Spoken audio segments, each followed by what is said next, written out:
Hey there, everybody. Greg Dingrando with El Paso County again. I'm joined once again by Dennis Barron, the project manager on the El Paso County side of things for the Westside Avenue Action Plan. That's the area of construction on the Manitou and Colorado Avenue from 31st Street to the Highway 24 interchange. A little stretch of road there, is that right? It's about a mile and a half altogether. Okay, mile and a half. So we're looking ahead to the week of June 12th through the 17th. Looking ahead for you guys, what you can expect as you head into the busy work week. Where can we expect, what kind of work are you guys going to be doing, and what kind of closures are we going to be seeing? Okay, we're going to continue working on the water line installation primarily. We completed the storm sewer last week, and we're following up with the water line installation primarily from Crystal Hills to the west is where we're going.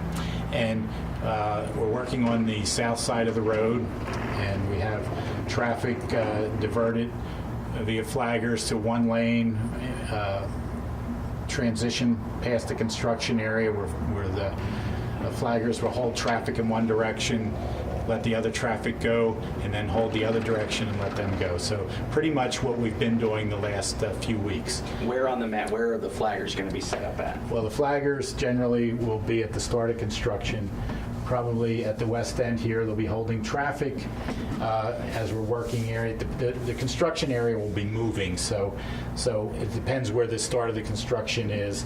And then pretty much we stop them west of Crystal Hills Boulevard, but the traffic does back up. So we hold here, let the people coming from the west go past, and then when they're clear, we let this group of traffic that was held and move in the other direction. And a lot of the, depending on letting the traffic through, does that depend on what work is being done, or is it pretty regular, like you let X amount of cars through? It's pretty regular, but it is impacted by the actual activity. We have a lot of heavy equipment out here. They need to swing out into the road. Sometimes they're loading, unloading material, like pipes to go into the ground. So it really depends on what's going on, but we try and not hold traffic up longer than 5 to 10 minutes, and we try and keep it around 5 to 7 minutes. When it comes to, if you're coming down to this area, which direction would be best for shoppers, business owners? Which direction should they be coming from? I'm not sure that there's a good answer to that. I mean, if you're obviously coming from Colorado Springs, you can continue through. Traffic will flow through the area. All the businesses are open, and we're trying to maintain access to it. And you can approach it also from 24 and come the other way. So there's really no preferred direction to get past the construction. We're going to impact you either way. So. Okay. And for the businesses, like I said, all open. All businesses are open, and it's just a matter of kind of getting to them. Yeah, you may have to wait a few minutes to get in, but we are not restricting access. We're just trying to control the access past the construction sites, keep both the traveling public and the workers safe. Okay, and specifically, it's water lines. Is there one particular water line area that you're going to be working, or is it a number of different projects along the way? Primarily, we've already completed the water line installation east of Crystal Hills Boulevard, and we've installed the water line pretty much up to the LaFawn Motel. So we have this stretch of water line to finish installing and tie into the existing. There's an existing water line and a new water line. Once we tie in, both of them will be charged, and then we have to go business by business and do the tie-ins to the new water line for each business.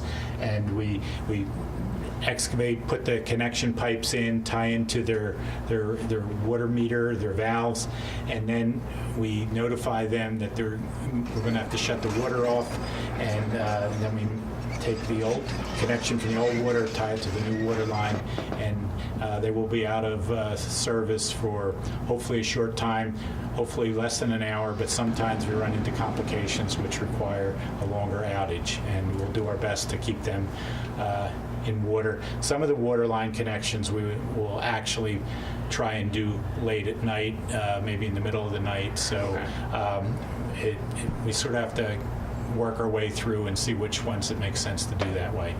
for the most part, pretty similar to what you guys have been doing. No major change to the project this week. Right. This week will be more of the same. So we'll start, except we won't be installing the storm sewer line next week. So it'll be primarily focused on water line and keeping traffic moving through the area. Okay. Anything for this upcoming week then? No, just drive carefully through the construction site, pay attention to speed limits and the flaggers, and everybody should be safe. Okay.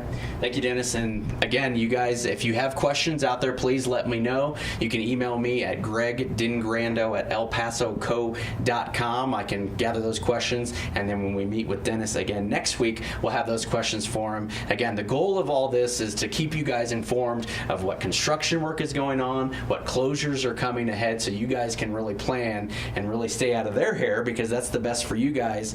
The less traffic that you're having to deal with, the easier. Is that right? Correct, yes. All right, that's what we want. So thank you guys very much. We'll continue to do these on a weekly basis, both a recap of what they've done that week and then a look ahead to what's coming up next week.